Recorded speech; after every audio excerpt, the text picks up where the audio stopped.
कार्यक्रम के पुण्यार्जक हैं श्री विद्या सुधामृत समिति सागर चातुर्मास 2024, अध्यक्ष श्री सुरेंद्र जैन सट्टू, कार्याध्यक्ष श्री राजेश जैन एडिना, महामंत्री श्री राजकुमार मिनी, मुख्य संयोजक श्री ऋषभ जी बांद्री, स्वागत अध्यक्ष श्री आशीष पटना, कोषाध्यक्ष श्री सुरेंद्र जी दबडेरा, कोषाध्यक्ष श्री ऋषभ जी गढ़ाकोटा, गौरव अध्यक्ष राजेंद्र जी केतली।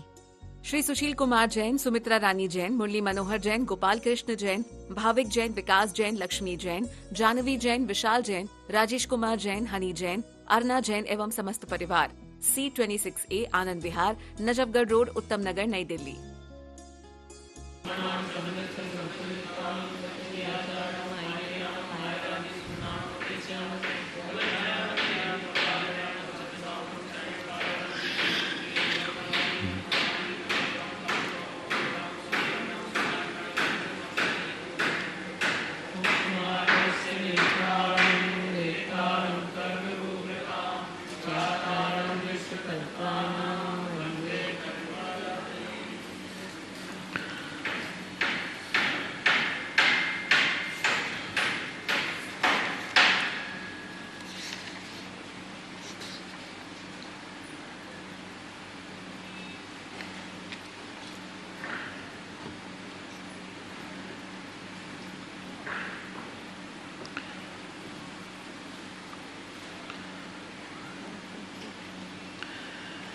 ज्ञान के कितने भेद हैं और उन भेदों में कितने प्रमाण हैं?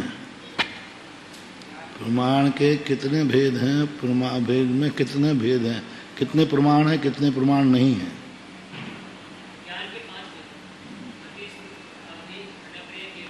इनमें कितने प्रमाण हैं? हमने पढ़ा ही नहीं, तुमने कैसे कह दिया? प्रमाण 5 प्रमाण। फिर यहाँ बहुवचन क्यों नहीं कहा? प्रमाण कल कहा था ना, कौन सा? ये 5 2 प्रकार के प्रमाण में अंतर्भूत हैं।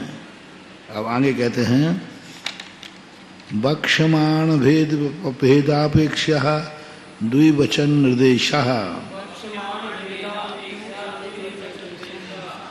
जो बक्ष्यमान कहे गए हैं उन भेद की अपेक्षा से द्विवचन का निर्देश किया था। क्या किया था? तत्प्रमाणे। तो आपने द्विवचन का प्रयोग क्यों किया था? ज्ञान तो 5 थे, तो द्विवचन का प्रयोग क्यों किया था? सो कहते हैं बक्ष्यते ही आद्य परोक्षम प्रत्यक्ष मन्यते। कहते हैं कि आद्य के परोक्ष हैं और बाद के अन्य जो हैं प्रत्यक्ष हैं। इति सह द्विवचन निर्देशः। इति यानी इस प्रकार से, और वह द्विवचन का निर्देश है प्रमाणांतर संख्या निवृत्त्यर्थम। क्योंकि कई लोग प्रमाण 5 प्रकार के मानते हैं। अनुमान, आगम, उपनय, निगमन, इनको प्रमाण मानते। उपनय को निगमन नहीं माने, उपनय को प्रमाण मानते। कोई मानता है अनुमान को भी प्रमाण मानो, आगम भी प्रमाण मानो, उपनय भी प्रमाण मानो। ऐसे कई प्रमाणों के भेद हैं। तो उन प्रमाणों की भेद संख्या का निराकरण करने के लिए क्या कह दिया गया? प्रमाण 2 ही होते हैं, अन्य नहीं। उक्तस्य पंचविधस्य ज्ञानस्य प्रमाण द्वय अंतः पाति तत्वे।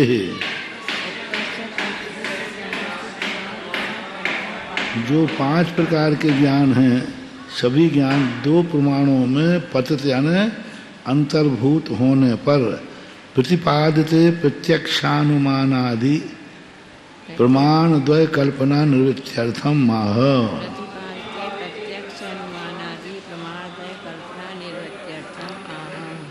कोई प्रत्यक्ष को प्रमाण मानता है कि प्रत्यक्ष ही प्रमाण है।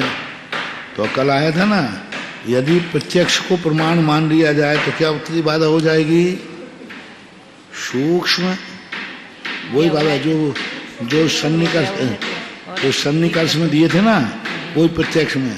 सूक्ष्म है, अव्यवहित हैं, अन्य क्षेत्र में स्थित हैं, काल भी प्रकृष्ट हैं, क्षेत्र भी प्रकृष्ट हैं, इनका ज्ञान नहीं, क्योंकि प्रत्यक्ष को प्रमाण माना। प्रत्यक्ष तो कितनी सी चीजें होती हैं, तो प्रत्यक्ष प्रमाण नहीं है, अनुमान प्रमाण नहीं, आगम भी प्रमाण नहीं है। यदि आगम को प्रमाण मान लिया जाए तो नहीं, सभी के पास आगम है। आगम सभी के पास है, किसके पास आगम नहीं है? वो लोग भी तो अपने साथ लिए बैठे हैं, वो भी हमारा आगम है, इसलिए आगम प्रमाण नहीं, प्रत्यक्ष प्रमाण नहीं, क्योंकि प्रत्यक्ष में भी स्पष्ट रूप से दिखते हुए भी बाधा देखी जाती है। चंद्रमा आंखों से देख रहा है लेकिन पीला दिख रहा है, आंखों से देख रहा है फिर भी संदेह हो रहा है कि बला का है कि पता का है, बालों के गुच्छों को मच्छरों का गुच्छा मान रहा है। तो प्रत्यक्ष होने पर भी और ऐसा है। कोई पदार्थ को प्रमाण मानते हैं तो पदार्थ ही प्रमाण है। तो इस प्रकार का प्रतिपादन करने के लिए प्रत्यक्ष अनुमान आदि प्रमाण द्वय कल्पना निवृत्ति अर्थम आहम आद्य परोक्षम। अब देखो इस आद्य की आप संधि तोड़कर विवृत्ति करो, कैसे करें?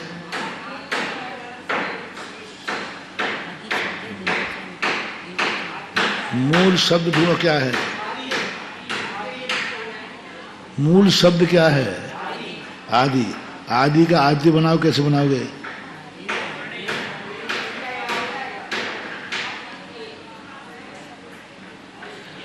आदि शब्द है, आदि शब्द पहले किसके समान चलेंगे रूप?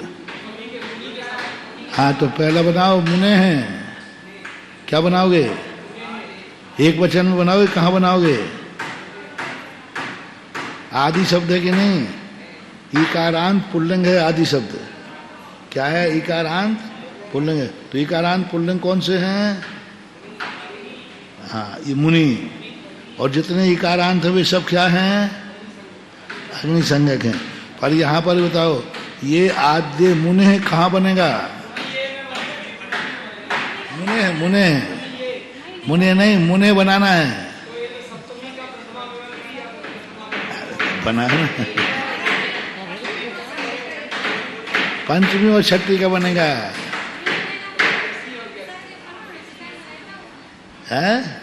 हाँ, तो वही तो लाना है, वही तो लाएंगे, विसर्ग है वही तो लाएंगे। हाँ, तो वही तो अभी विसर्ग है उसमें एक नहीं। क्या है यहाँ? विसर्ग प्रेस मिस्टेक हो गई ना, विसर्ग होना चाहिए। रुको रुको रुको, प्रेस मिस्टेक हो गई। हाँ, वो ज्ञानपीठ वालों ने गड़बड़ की, संपादकों को इतना ज्ञान नहीं था कि दो विसर्ग छूट गए होंगे। क्योंकि कहाँ बनाओगे? पंचमी में और छठी में। एक वचन बनाओगे, दो वचन में एक वचन। मुने, तो क्या बनेगा? आदे। तो मुने शब्द कैसे बनाया था? पंचमी और षष्ठी क्या है? ग्यसी ग्यस, ग्यसी ग्यस। क्या बनाया अब ग्यसी ग्यस का?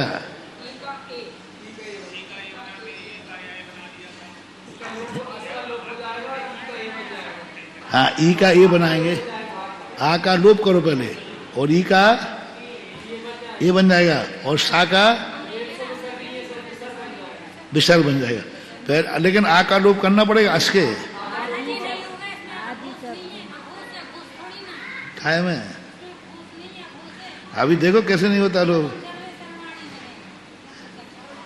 नहीं, आद्य है, आदि, आदि के। हिंदी क्या है? आदि के। आद्य है तो वो षष्ठी विभक्ति का एक वचन है, तो पक्का हो गया। आद्य है, मुने शब्द नहीं बनेगा। तुम नपुंसकलिंग बनाओगे तो आदि नपुंसकलिंग थोड़ी है। नहीं, आदि शब्द पुल्लिंग है, पुल्लिंग ही है। नपुंसकलिंग अब तुम शांत बैठो, इनको थोड़ा हाथ देखो। अब ऐसा है, पहली बात तुम ना करो, आदि शब्द पुल्लिंग है, ओके।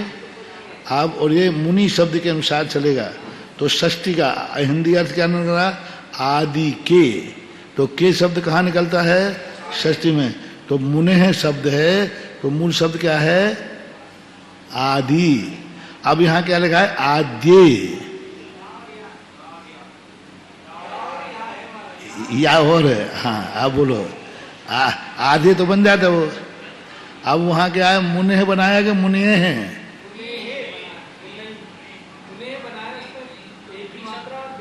बस, तो या कहाँ आएगा? मुने,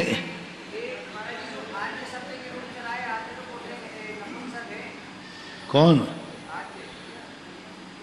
कैसे कहा है? बोल सके?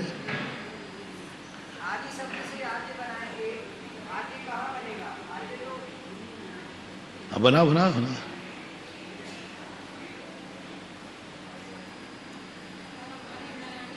है ना? हाँ ठीक ठीक। हाँ ठीक है ठीक है।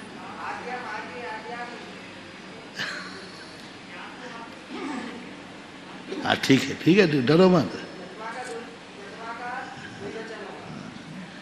तो अब यही खंडन करो ना आप लोग। खंडन क्यों नहीं कर रहे? ये ठीक कर रहे थे खंडन। आदि शब्द, तुम लोग आदि शब्द को नपुंसक लिंग मत मानो। आदि शब्द तो क्या है? पुल्लिंग है। आदि शब्द पुल्लिंग ही है। फिर आदि शब्द मतलब आद्य शब्द बनाओ। तो तुम आदि तो नहीं है ना, तो फिर आदि की हाँ क्यों कर रहे सब लोग? नहीं बोल रहा, बाद में बोले, बहुत देर में बोले। ये है देखो, अब ऐसे पकड़ा करो। जैसे मान लो आदि शब्द बना दिया, तो आदि शब्द बना दे तो आधे बनता। मुनि, जैसे मुनि बनाया, और यहाँ पर वो बन नहीं रहा, और यहाँ पर आद्य, आद्य शब्द है, आ दा या, तो आद्य जो है नपुंसक लिंग में आएगा। आद्य, आदि, आद्य, आद्यम, आद्ये, बनम, बने, नानी, आद्यम, आद्ये, आद्यानी। तो आद्य कहाँ बनाएंगे? आद्य कहाँ बनाएंगे?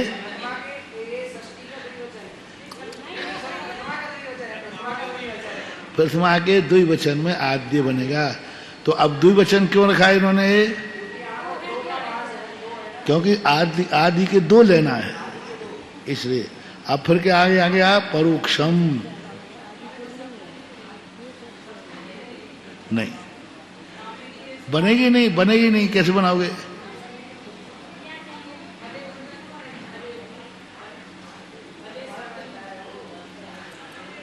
सप्तमी में इकारांत पुल्लिंग मुनव बनेगा, आदव बनेगा।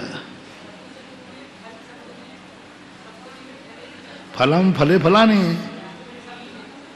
सप्तमी में तुम पुरुष के समान चलेंगे, पुरुषे। सप्तमी का एक वचन बनाओगे तो क्या बनाओगे? पुरुषे, पुरुषे हो। विचार रहेगा कि नहीं उसमें? तो सप्तमी नहीं आएगा इसमें। नहीं, आद्य जो है, आदि के दो, इनका कहना है आद्य शब्द को नपुंसक लिंग की सप्तमी मान ली जाए।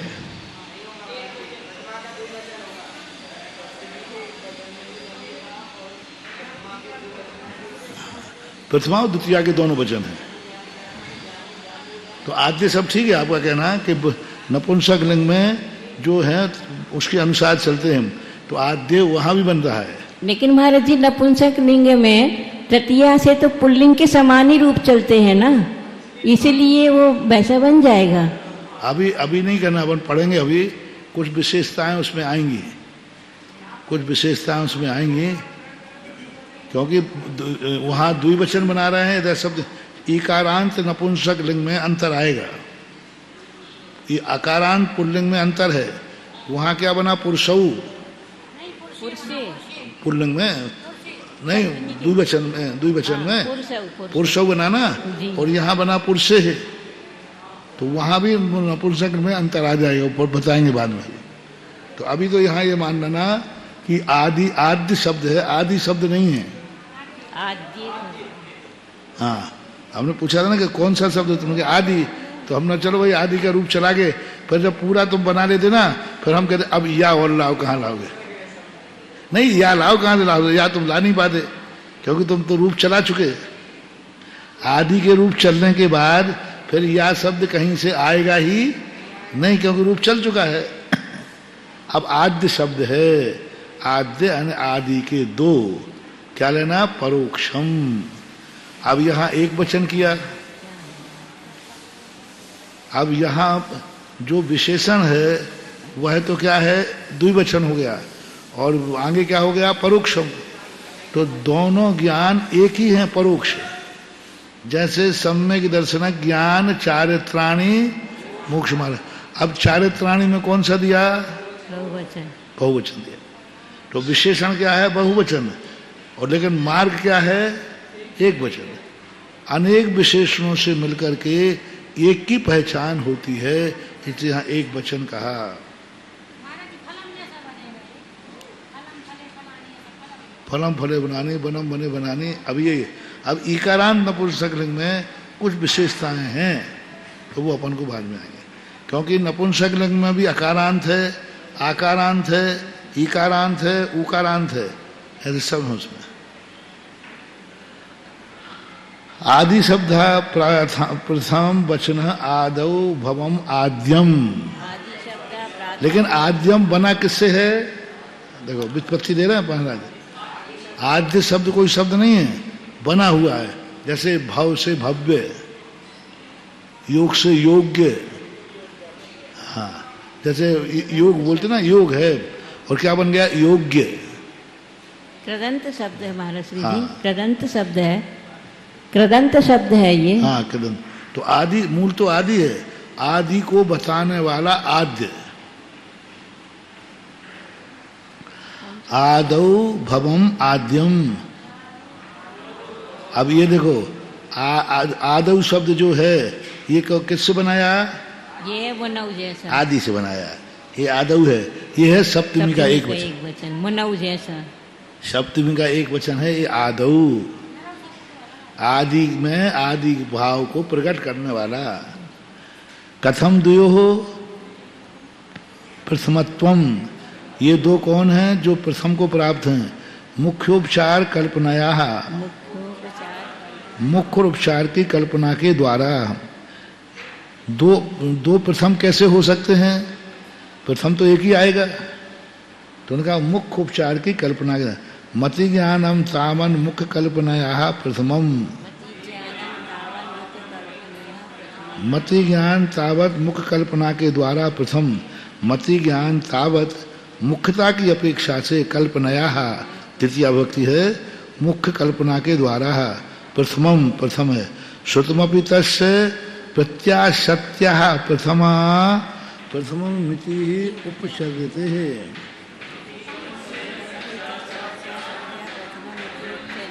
अब देखो, प्रत्याशत्या बनाओ, मूल शब्द बनाओ, क्या निकालोगे इसमें, मूल शब्द बनाओ, प्रत्याशक्ति। हाँ, प्रत्याशक्ति। अब प्रत्याशक्ति का क्या बनाओगे, तृतीया में मुनि का शब्द क्या बनाया था, मुनिया। विसर्ग नहीं था ना, हाँ वही है। मुनिया, मुनि, मुनि, मुनिया, मुनिभ्याम, मुनि भी। तो यहाँ क्या बना, प्रत्याशक्ति, ईकारांत, अग्नि संज्ञक। प्रत्याशक्त्या, प्रत्याशक्ति के द्वारा, माध्यम से। प्रथमम इति उपचर्यते है। शुद्ध ज्ञान, मति ज्ञान की प्रत्याशक्ति यानी निकटता। ये स्त्रीलिंग में नहीं है महाराज श्री जी, प्रत्याशक्त्या स्त्रीलिंग नहीं है ये, प्रत्याशक्ति के माध्यम से अर्थ है। फिर उसको आपने प्रथमा में क्यों लिया, शुद्ध ज्ञान को, वो दूसरे नंबर पे था। तो मति ज्ञान की प्रत्याशक्ति निकटता होने से, निकटता के माध्यम से, तृतीया ही है। करण अर्थ में आ गया ना, करण अर्थ में आ गया वो।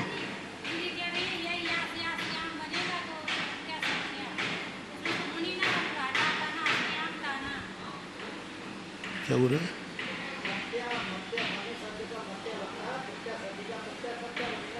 हाँ तो स्त्रीलिंग में बनेगा प्रत्याशत्या। स्त्रीलिंग शब्द है मति शब्द, तो मत्या सत्य।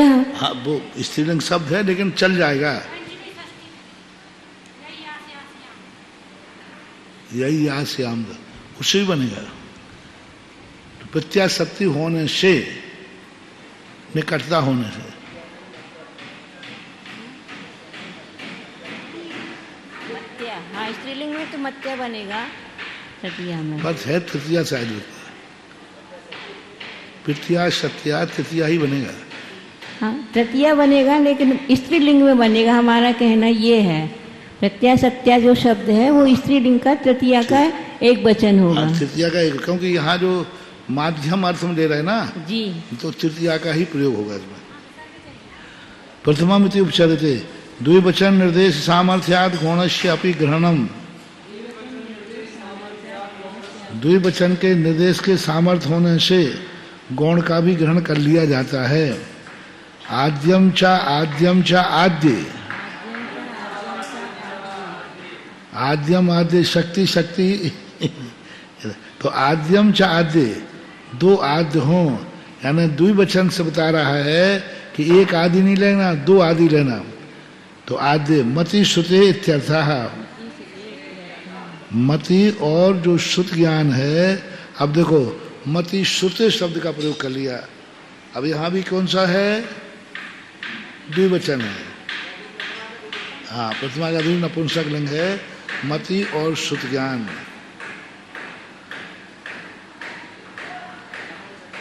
तद उभयमपि परोक्षम प्रमाण मित्यभिसंबंधते, दोनों भी परोक्ष प्रमाण से संबंध होना, प्रमाणम इति अभिसंबंधते, दोनों ही प्रमाण से संबंध रखने वाले हैं। कुतो अश्य परोक्षत्व, तो मूल शब्द क्या है, कुतो हो, कुतः अश्य है।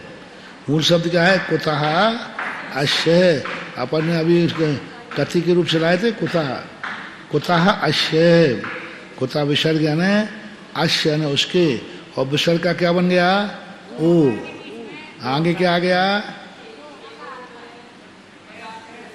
नहीं स्वर आ गया, एदोत्परा पदांते लोक मकारा, घोष और स्वर ऐसा आया था, एक सूत्र है उसके। नहीं, दो आकार के ओमकारी और मध्य, ओमकारी और मध्य, दो आकार के बीच में यदि विसर्ग आ जाए तो ऊ हो जाता है, संज्ञा प्राप्त हो जाती है। आवण्य उवर्ण्य ओ, विसर्जनी संधि में अपन ने पढ़ा था को अश्य है, तो वो दोनों आकार के बीच में विसर्ग जो है वो संज्ञा को प्राप्त हो जाता है।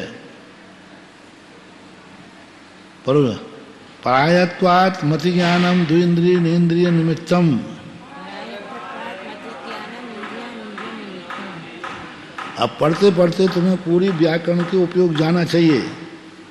उच्चारण ऐसा कर रहे हो और तुम्हारे ज्ञान में आना चाहिए, या मूल शब्द क्या है, विभक्ति क्या लगी, संधि क्या की है, ऐसा आना चाहिए। यदि इसमें तुम्हारी व्याकरण नहीं आएगी तो व्याकरण तुम जल्दी भूल जाओगे। ये है प्रैक्टिकल, वो सुबह जो पढ़ते वो थ्योरी है, व्याकरण के लिए वो थ्योरी है, और ये प्रैक्टिकल है, क्योंकि वहाँ तो रटे हुए शब्द आ गए, अब यहाँ नए नए शब्द आएंगे। अब वहाँ तुम्हें विचार करना है कि यहाँ कौन सा सूत्र लग रहा है, कौन सा, तो आगे जाकर क्या है, सूत्र तो भूल जाओगे, लेकिन तुम्हें ये लगेगा कि ये तृतीया विभक्ति है, ऐसा तृतीया विभक्ति में बनता है। बड़ी सूत्र याद आवे या नहीं आवे, लेकिन ये नहीं आएगा कि पता नहीं ये कहाँ से लाए। तो ये, तो अब इसमें आपको, अब यहाँ से जाने के बाद या पहले आप लोग टीका को संधि विच्छेद करना पड़ो, सूत्रों का संधि। अभी तक अपन ने 10 सूत्र कर लिए, अब 10 सूत्रों को काफी में संधि विच्छेद करो, और जितनी विभक्ति आ गई तो उतनी विभक्ति लगाओ, तो आपको फिर ये सूत्र भी लग जाएंगे। जैसे सब पहले ही से लगा दो, सम्यक दर्शन ज्ञान चारित्राणी मोक्ष मार्ग। अब चारित्राणी शब्द में तुम अटक जाओगे, क्योंकि अभी नपुंसक पढ़ा नहीं है, तो वहाँ नोट लगा दो कि ये अभी हमें व्याकरण से समझ में नहीं आया। लेकिन मोक्ष मार्ग है, अब मोक्ष मार्ग शब्द है, अब मोक्ष मार्ग कहते हैं तुम्हें तुरंत ध्यान आना चाहिए क्या क्या लगना है, यहाँ मोक्ष मार्ग शब्द आते तुम्हें ध्यान आना चाहिए। अकारांत है, विसर्ग है, ये कहाँ बनते हैं, शी। अब शी लगते ही ये अनुबंध का लोप करो, शा का सीधी संधि कर दो, विसर्ग बना दो, रेप शोर विसर्जनिया। तो अब इनमें तुम लगाओ शुरू से, जो नहीं पढ़ाया है उसको डैश कर देना, लेकिन जो लग रहा है उसको लगाओ, इसमें कौन सा सूत्र बना करके बनाया है, ऐसा।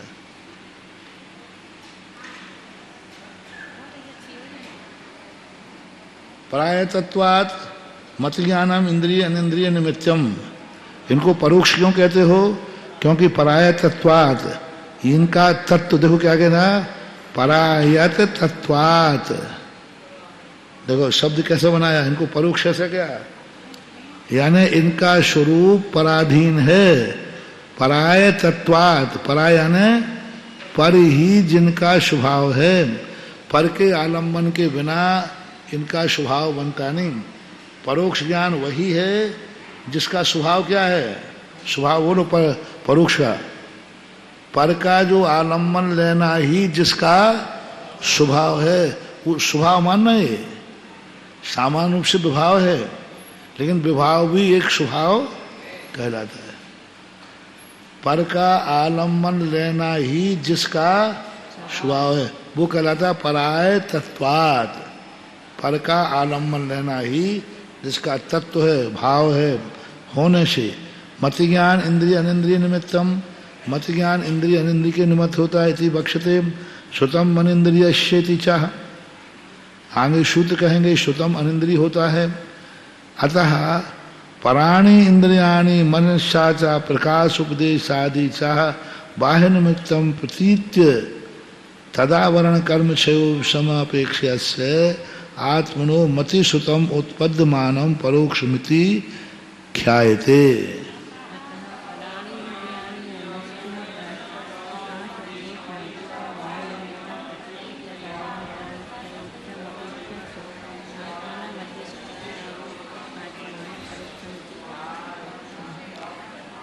अपराणी इंद्रियाणी मनसा, पर इंद्रियां जो हैं, इंद्रियां हमेशा पर होती हैं। कैसे होती हैं? मनसा, प्रकाश आदि, प्रकाश आदि की अपेक्षा करती हैं। बाह्य निमित्त प्रतीति, और बाह्य निमित्त की स्पष्ट प्रतीति होती है, हो रही है कि भाई पढ़ना बंद क्यों कर दिया, लाइट चली गई, स्पष्ट हो रहा है। कैसे देखने में कैसे आ रहा है तुम्हें? प्रतीति में आ रहा है कि प्रकाश है तो देख रहा हूं। तदावरण कर्म, और उसके आवरण कर उपशम से आत्मा के जो परिणमन है उसे मति शुद्ध ज्ञान कहते हैं। इति परोक्षम ख्यायते, इसको उसको आख्यायते यानी कहते हैं ऐसा। अतः उपमान आगमादि नाम मत्रंतर्भावः।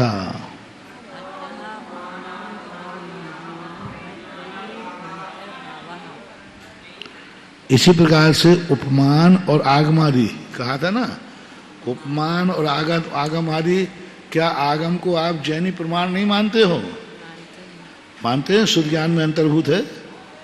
और उपमान क्या जैनी नहीं मानते हैं? मानते हैं, सब मानते हैं, लेकिन उनको इसमें अंतर्भाव, उदाहरण भी प्रमाण है, तर्क भी प्रमाण है, सब प्रमाण है, अनुमान भी प्रमाण है, मानते हैं, लेकिन अनुमान प्रमाण नहीं। प्रमाण वो कहलाता है जिसमें कभी मिथ्यापना नहीं आए, क्योंकि अनुमान से कहने वाली वस्तु कई बार गलत भी होती है। अनुमान को हम शुद्ध ज्ञान में लेते हैं ना, वितर्का श्रुतम। अनुमान जो है शुद्ध ज्ञान के अंतर्गत आ जाता है।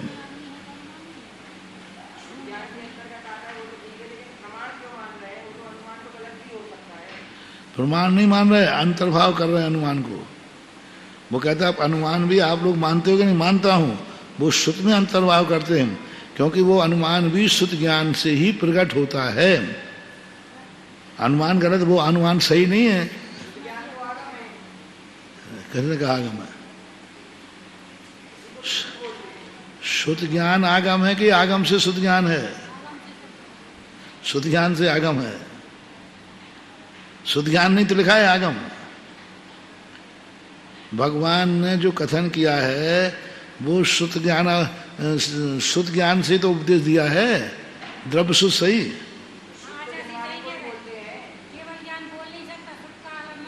शुद्ध को ही कहा, शुद्ध से ही तो आलम्बन लिया। उनका ज्ञान आगम से प्रकट हुआ है कि श्रुत से आगम प्रकट हुआ है? श्रुत से आगम प्रकट, श्रुत से। भगवान ने श्रुत बोला, उससे ही आगम प्रकट। हैं? तो जनवाणी बोलते हैं, जनवाणी को श्रुत बोलते हैं, लेकिन जनवाणी श्रुत नहीं है। जिनेन्द्र भगवान के द्वारा कहे गए को श्रुत बोलते हैं, पर्याय है। इसलिए आगम प्रमाण है, लेकिन मूल वो शुद्ध ज्ञान में अंतर्भाव है। समझना भी नहीं है ज्यादा, ज्यादा समझने से गड़बड़ हो जाता है। शुरुआत में लिखो बस आ अनार का, आ अनार का, आ अनार का अर्थ क्या होता है नहीं समझना। अर्थ समझ जाओगे तो फिर आ भूल जाओगे और अनार पे चले जाओगे।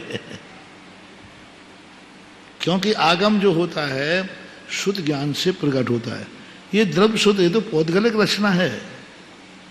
इन शास्त्रों को ये तो शब्द हैं, पुद्गल की पर्याय है, इसको कैसे प्रमाण मान रहे हैं? ये तो शुद्ध ज्ञान की अभिव्यक्ति है।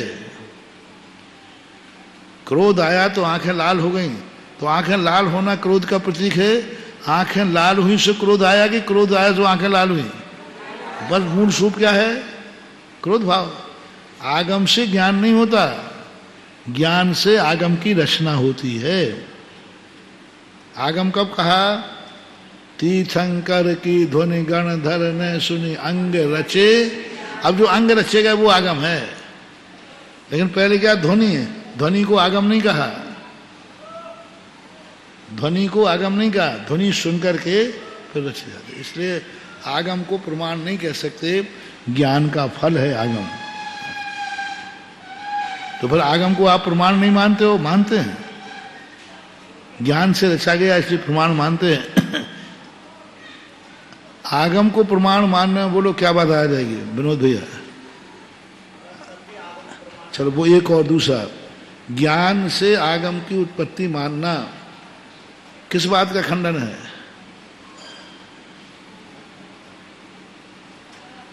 आपके दिमाग में है? आ नहीं रहा है। अपोर से आगम क्या है उनके यहां? नहीं, अपोर से किसी ने किया नहीं है।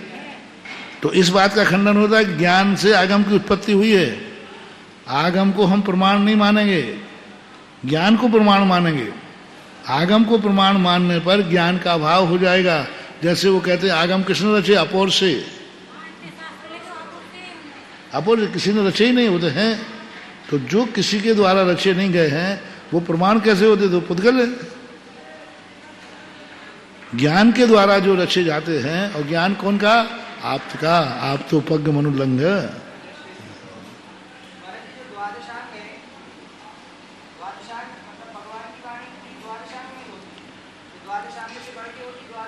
द्वादशांग तो कुछ नहीं है, द्वादशांग तो कुछ नहीं है।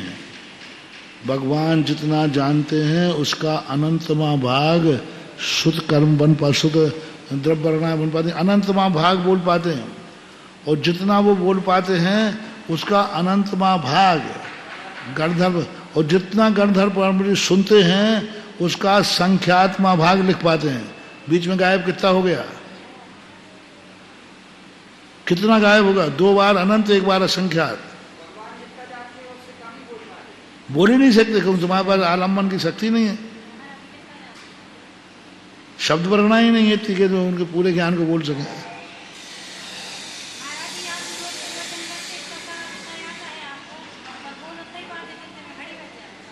हाँ, वो घड़ी दिख जाती है, वो कह रहे हैं।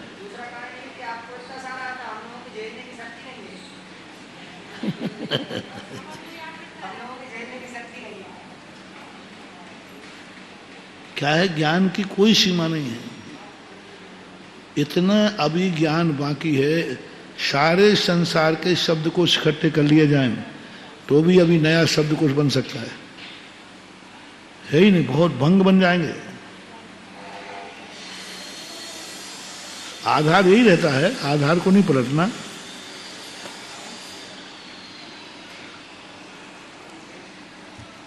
इस प्रकार से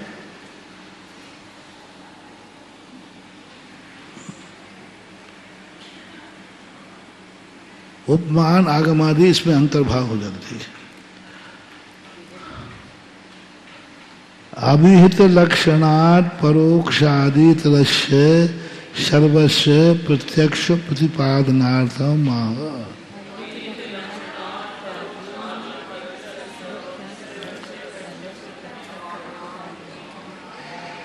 अभिहित जो है वह लक्षण, अभिहित यानी विवक्षित जो लक्षण है, परोक्षादि इतरस्य है, मतलब जो अभिहित लक्षण हमने कहा था। अभिहित लक्षण क्या? अभिहित लक्षण यानी परायतत्वात्। परोक्ष का लक्षण क्या बनाया था? पर से उत्पन्न होने वाला लक्षण था। ये हमने किया था इतरत्वात्, उससे विपरीत लक्षण। अभिहित लक्षणात् परोक्ष इतरस्य, जो परोक्ष का अभिहित लक्षण ने विवक्षित किया था, उससे इतर जो है सर्वस्य प्रत्यक्षत्व प्रतिपादनार्थम आह।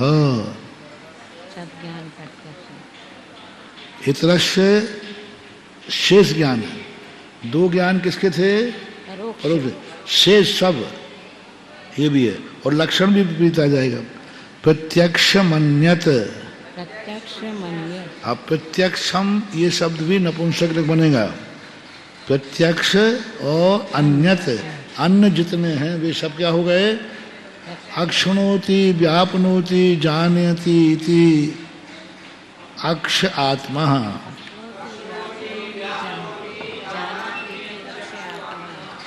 अक्षुणोति व्यापनोति, अक्षुणोति का अर्थ क्या है? व्यापनोति, व्याप्त होकर रहता है। जानाति, व्यापनोति का अर्थ जानाति। अक्षुणोति, अक्षुणोति का अर्थ होता है जो अक्ष घेर लेता है, घेर लेता है, गे आकार हो जाता है। अक्षुणोति यानी गे आकार। व्यापनोति वही व्याप गया। ज्ञान पहले क्या होता है? गे आकार।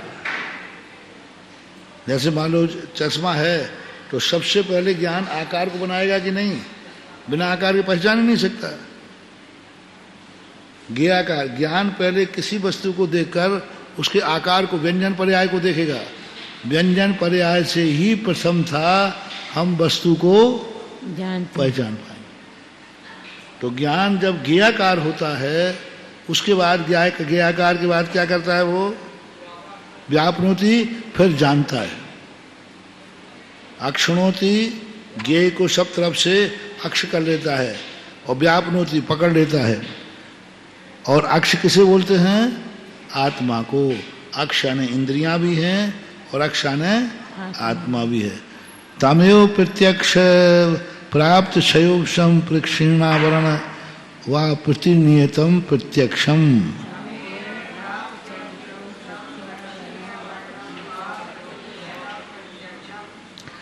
अब इसमें क्या आ जाएगा? प्राप्त क्षयोक्षमम। बिंदी है क्या? प्राप्त क्षयोक्षमम, प्राप्त क्षयोक्षम को प्राप्त। प्रक्षीणावरण अथवा आवरण पूर्णतः नष्ट हो गया है। प्रतिनियतम प्रत्यक्षम, प्रतिनियत यानी उसमें क्या है? प्रतिनियत का अर्थ क्या होगा? जब वह पदार्थ को नियत करे, यानी जो पदार्थ को उसका जो विषय हो, तो विषय नहीं है तो नहीं जानेगा। प्रतिनियतम प्रत्यक्षम, जो नियत को जानता है, निश्चित को, प्रतिनियत। इस कार्यक्रम के पुण्यार्चक थे श्री विद्या सुधामृत समिति सागर चातुर्मास 2024, अध्यक्ष श्री सुरेंद्र जैन सट्टू, कार्याध्यक्ष श्री राजेश जैन एडिना, महामंत्री श्री राजकुमार मिनी, मुख्य संयोजक श्री ऋषभ जी बांद्री, स्वागत अध्यक्ष श्री आशीष पटना, कोषाध्यक्ष श्री सुरेंद्र जी दबडेरा, कोषाध्यक्ष श्री ऋषभ जी गढ़ाकोटा, गौरव अध्यक्ष राजेंद्र जी केतली। श्री सुशील कुमार जैन, सुमित्रा रानी जैन, मुरली मनोहर जैन, गोपाल कृष्ण जैन, भाविक जैन, विकास जैन, लक्ष्मी जैन, जानवी जैन, विशाल जैन, राजेश कुमार जैन, हनी जैन, अर्ना जैन एवं समस्त परिवार, C26A आनंद विहार, नजफगढ़ रोड, उत्तम नगर, नई दिल्ली।